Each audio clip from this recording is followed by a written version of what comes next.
ताई सांग, आपलं नाव सांगा आधी आणि कधीपासून उपोषणाला बसलात, काय मुद्दा आहे तुमचा आणि आता काय पालिका अधिकारी तुम्हाला सांगतात त्याविषयी सांगा. माझं नाव ज्योती विनायक म्हात्रे. मी आता आज 8 दिवस झाले मी उपोषणाला बसले इथे, पण पालिका कुठल्या प्रकारची तरी दखल घेत नाही. ना मला इथे कोण भेटायला आलं आणि कुठल्याही प्रकारची अजून कारवाईचं पण काही बोलत नाहीये.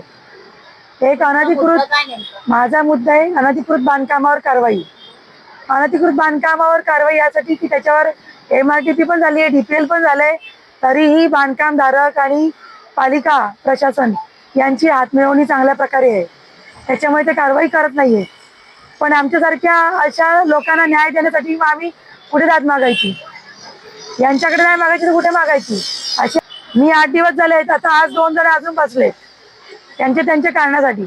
म्हणजे जी भ्रष्ट पालिका आहे ना, मी 8 दिवस झाले इथे बसले एवढ्या रखरखीत उन्हात, पण कुठल्या प्रकारची दखल नाही घेते का नोटीस नाही काढत आहे.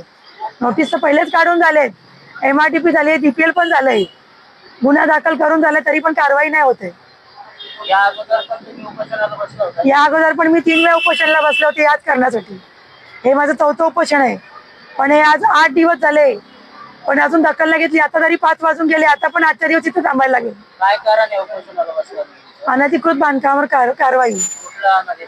डोंबिवलीला नितीन गायकवाड यांनी आम्हाला आमच्या राहत्या घरातून बाहेर काढून स्वतःचा तिथे बंगला बांधलाय आणि तो बंगला अनधिकृत आहे, सिद्ध पण झालंय, तरी कारवाई नाही करत आहे.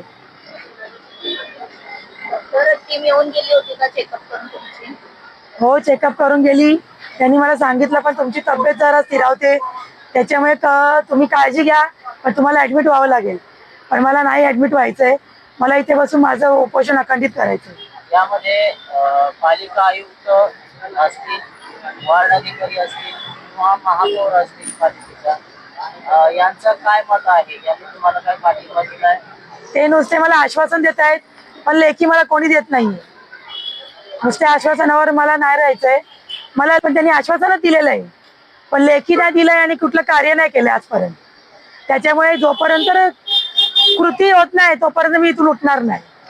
तुम्हाला फक्त आश्वासन देऊन फक्त आश्वासन दिले. आश्वासन दे. हो.